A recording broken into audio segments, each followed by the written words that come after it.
allez tous très bien. Aujourd'hui, je reviens avec une vidéo sur les fleurs à l'ombre. Fleurir un coin d'ombre. Donc, on va faire ça. Déjà, c'est une rencontre avec la plante qui a fait que j'ai eu cette idée-là. Parce que j'ai des endroits encore dans mon jardin qui sont pas magnifiques, qui sont pas très jolis. Donc, qui sont pas encore fleuris, dont je me suis pas occupée. Je suis dans la maison depuis 3 ans et demi, dans la maison actuelle. Et donc évidemment, ça prend du temps. Il y a un célèbre jardinier anglais qui dit que le jardin est seulement prêt, en fait, est seulement fini, entre guillemets, c'est jamais fini. Et que le jardin est fini, entre guillemets, donc au bout de 12 années. Donc, mais moi, comme je suis pas très patiente, j'essaye d'avoir un petit peu tous les coins qui sont beaux, en fait, c'est ce qu'on veut. Et les coins à l'ombre, souvent, on sait moins facilement quoi y mettre. On est souvent un petit peu hésitant, un petit peu perdu. Alors aujourd'hui, je vous ai sélectionné des fleurs et des plantes que j'ai mis dans un coin qui était moche, puisque très à l'ombre. Donc c'est un coin qui est ombre mi-ombre, avec du soleil vers vraiment un peu de soleil vers la fin d'après-midi, et encore il y a des arbres et d'autres choses devant, donc c'est pas évident. Donc c'est vraiment un coin, voilà, parfait pour ce qu'on va faire ensemble. Donc je vous montre comment je plante tout ça. Alors d'abord, c'est la rencontre avec la plante, donc si vous voulez, parce que j'étais chez l'horticulteur, un des horticulteurs locaux là, et en fait j'ai trouvé, c'était une plante que je voulais depuis très longtemps, qui fait des très très belles fleurs, c'est l'hydrangea Strong Annabelle. Donc l'hydrangea Annabelle de base, c'est un hydrangea, donc c'est l'autre mot pour hortensia. Pour le coup, moi j'aime bien dire, et j'ai l'habitude plutôt de dire hydrangea. Donc c'est l'autre mot pour hortensia. Et en fait, Annabelle, le problème pour moi avant, c'est les hydrangea Annabelle, on les trouve assez facilement en jardinerie. C'est des grosses fleurs, des grosses fleurs blanches.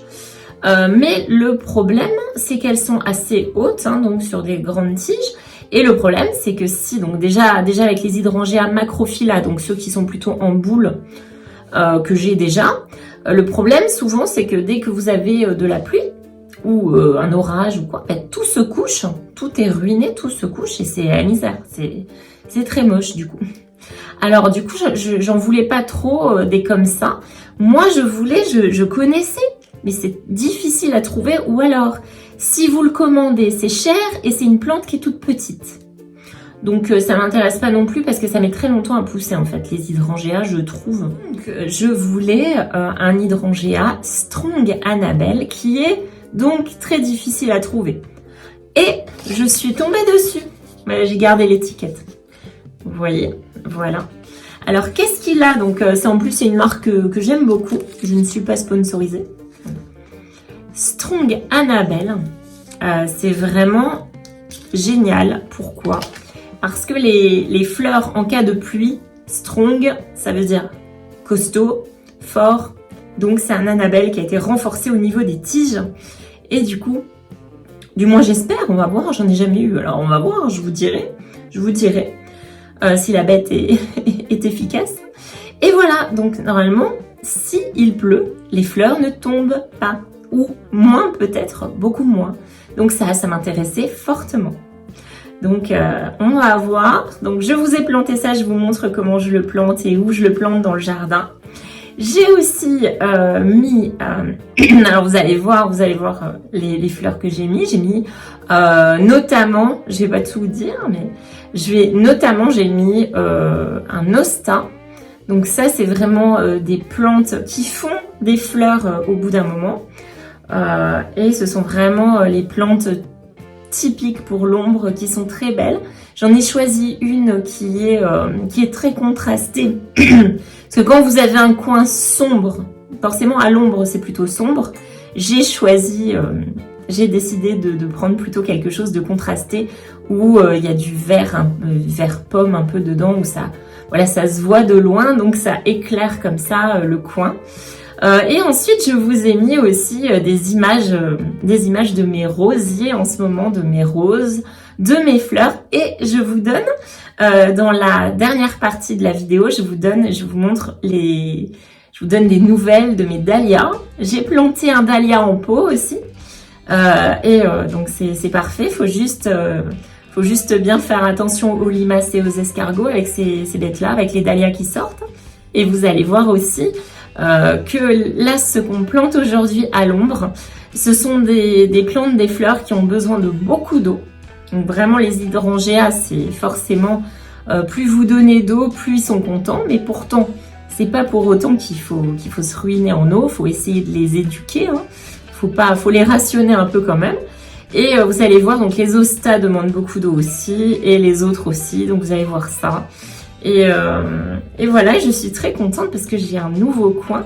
On peut encore, alors je vais voir, j'ai laissé, vous allez voir, c'est des plantes, faut quand même de la place, hein, faut bien les espacer parce qu'elles vont se développer se développer beaucoup normalement, voilà.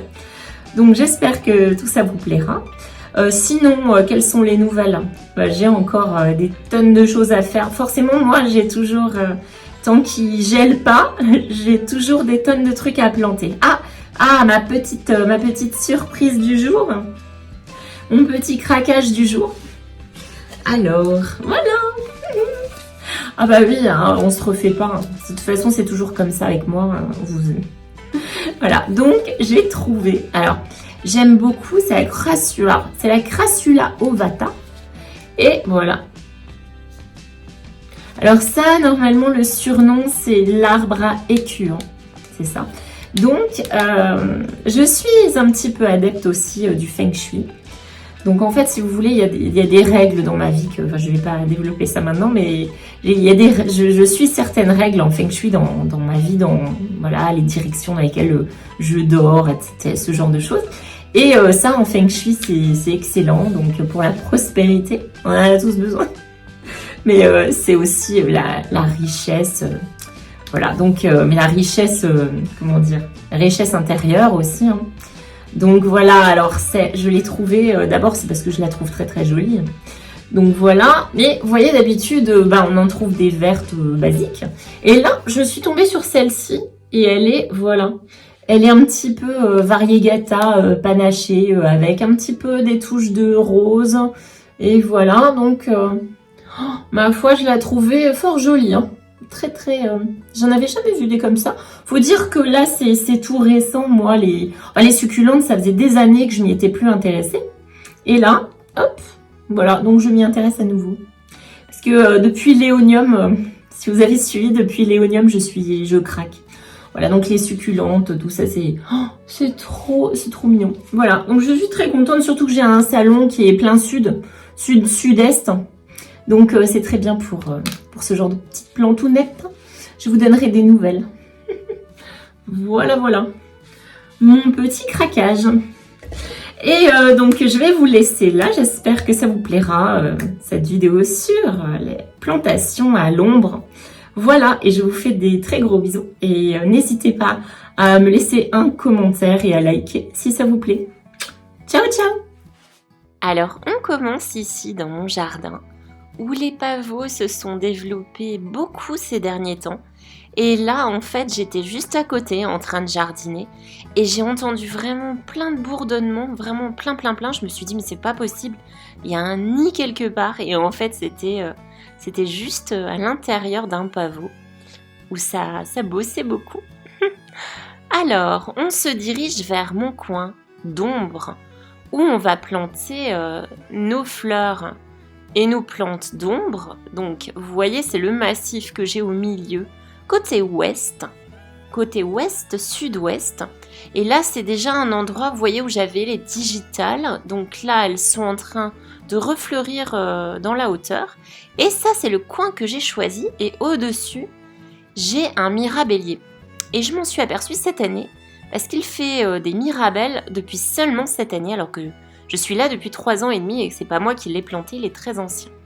Là, on est juste à côté d'un de mes rosiers jaunes, Charles Darwin, qui produit peu de fleurs, mais qui c'est quand même pas mal, donc je le laisse pour l'instant. C'est quand même assez joli. Et là, en fait, c'est une autre vue de ce côté-là, hein, des coquelourdes qui sont sorties. C'est vraiment des fleurs que je vous recommande aussi, qui sont très jolies. Et Folie de Bagatelle de André-Ève, qui est un rosier avec une forme très originale, enfin une forme de fleur que j'adore, qui est très très romantique, qui sent bon et qui fleurit beaucoup. Donc il fait vraiment plaisir avec son petit rose qui se mélange à merveille avec toutes les autres couleurs que j'aime bien dans les tons pastels. Et voilà, donc on creuse. Alors je prépare le coin, vous voyez que c'est vraiment contre un mur, dans un coin d'ombre. Et en plus, j'ai le mirabellier qui a poussé au-dessus. Et j'ai dû couper des branches d'ailleurs qui retombaient beaucoup trop. Et j'ai choisi des branches sans fruits parce que là, il a vraiment beaucoup de mirabelle. Et là, je creuse. Alors, c'est vraiment un endroit qui est contre le muret où il y a des tonnes de lierre. Donc, le lierre, ça fait des racines partout, des racines traçantes. Donc ça, c'est pas forcément le lierre, il y a aussi un poirier à côté et des arbres. Donc du coup, je trie, je coupe. Si vous préparez le sol, pensez qu'il faut vraiment que le sol soit dégagé, qu'il faut vraiment, voilà, couper, prendre le temps de tout déraciner, enlever les mauvaises herbes et tout ça. Et voilà le rosier grimpant que j'avais planté il y a quelques temps déjà. Et il y a peut-être 6 mois environ et qui est vraiment très très beau. Je lui ai mis une obélisque devant la maison. Il est très joli. Et il a fleuri, c'est vraiment un des tout premiers à avoir fleuri. Et là voilà, alors vous voyez, je ne m'attendais pas à avoir autant de travail du sol. Et en fait, des fois, on croit qu'on va faire deux coups de bêche et puis ça va être parfait. Et là, catastrophe. Donc j'ai vraiment les difficultés du terrain, je vous les ai filmées. Hein. Alors j'ai raccourci 100 fois parce que ça m'a pris un temps fou. Hein. Donc on mouille la terre, voilà, parce qu'en ce moment la terre, même avec toute la pluie qu'on a eue, la terre est quand même sèche. En plus c'était un peu abrité comme endroit, donc ça m'étonne pas. Et c'est reparti avec le coupe-branche, hein, parce que j'ai des racines énormes. Mais ça vaut la peine de travailler votre sol, de bien creuser, surtout pour l'hydrangea. L'hydrangea, ça nécessite une bonne place quand même, bien dégagée. Un trou bien profond, au moins 2 fois profond, comme la motte. Hein. Et surtout, j'ai pris de la terre de bruyère. Alors, ça dépend de l'acidité de votre sol. Parce que les hydrangea, ils ne demandent pas tous la même terre. Donc, la terre de bruyère, ici, elle est nécessaire parce que mon sol est plutôt calcaire. Il a un côté calcaire. Et il manque d'acidité, je le sais, parce qu'à force, je le sais. Donc je mets uniquement de la terre de bruyère dans le trou et j'enlève la terre de base, d'accord ? Ensuite, je mélange, quand même que ce soit un petit peu mélangé, voilà. Et ça y est, donc j'ai déjà préparé le lit de l'hydrangea. Et celui-là, donc c'est un Strong Annabelle. Donc le Strong Annabelle, il a besoin de moins d'acidité que certains autres hydrangea. Les macrophylla ont besoin de beaucoup d'acidité. Celui-là, c'est neutre jusqu'à acide, le sol, vous voyez. Donc là, il avait un énorme chignon, parce que je l'ai gardé un bout de temps avant de savoir où est-ce que j'allais le mettre. C'est souvent comme ça avec les plantes, j'hésite longtemps avant de choisir l'emplacement. Et là, je vous ai filmé cette sublime Sophie Rochas de Georges Delbar, qui est une rose qui a un parfum incroyable, très puissant, très agréable et qui en plus a les pétales, vous avez vu, les pétales dentelés. Donc ça, c'est très joli.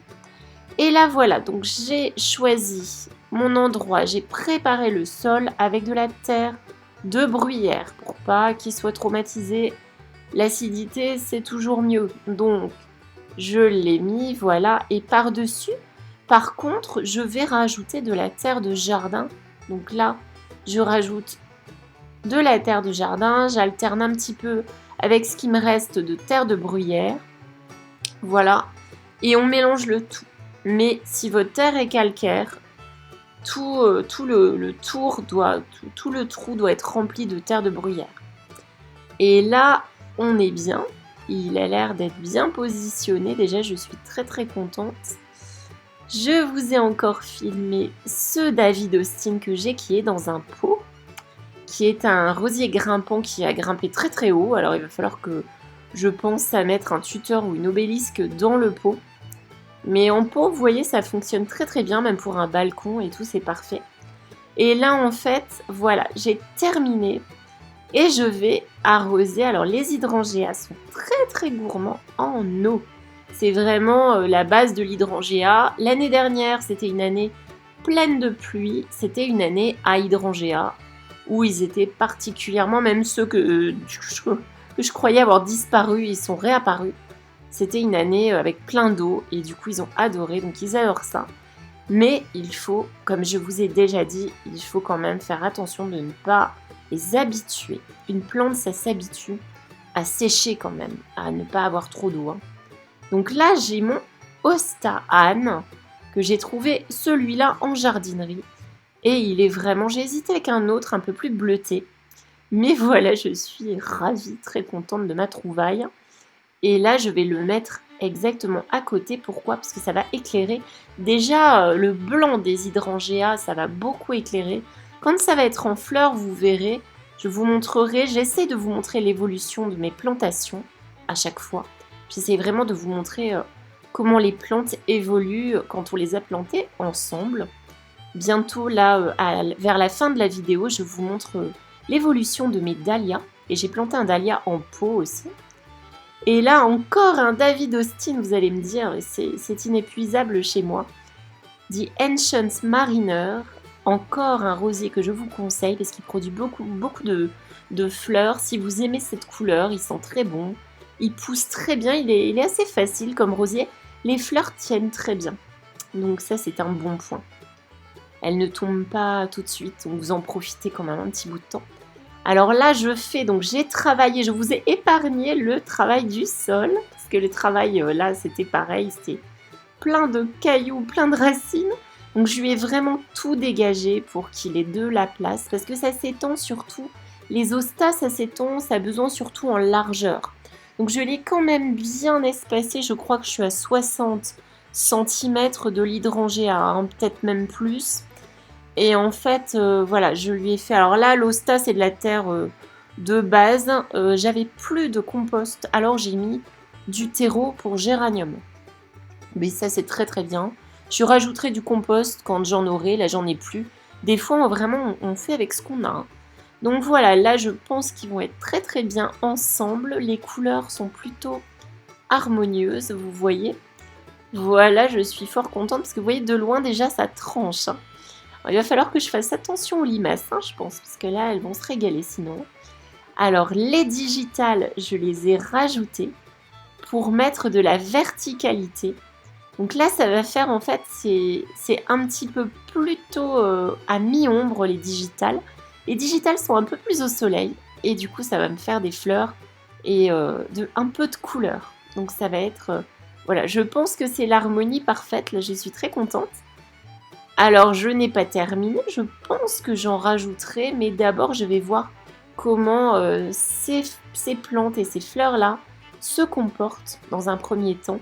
Mais j'ai laissé de la place exprès contre le mur parce que je me verrai bien avec un grimpant.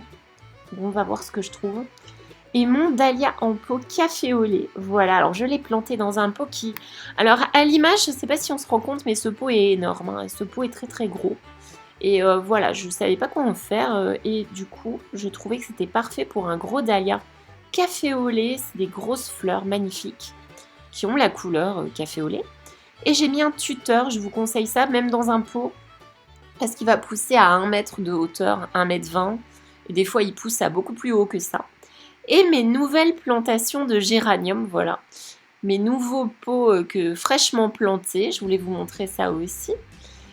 Et voilà comment poussent les dahlias. Alors là, ils sont très contents en ce moment. Et le pied de tomate grappe hein, qu'on a planté ensemble dans une précédente vidéo.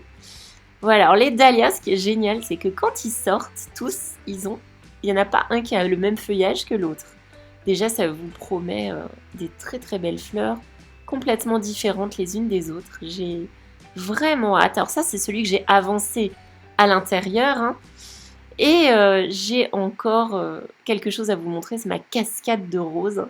Alors ça s'est écroulé, j'avais plusieurs tuteurs et il a fait tellement de fleurs qu'il s'est écroulé, mais en fait je trouve ça très beau. Voilà, je voulais vous partager ça aussi. Je vous dis à très très bientôt. Ciao ciao!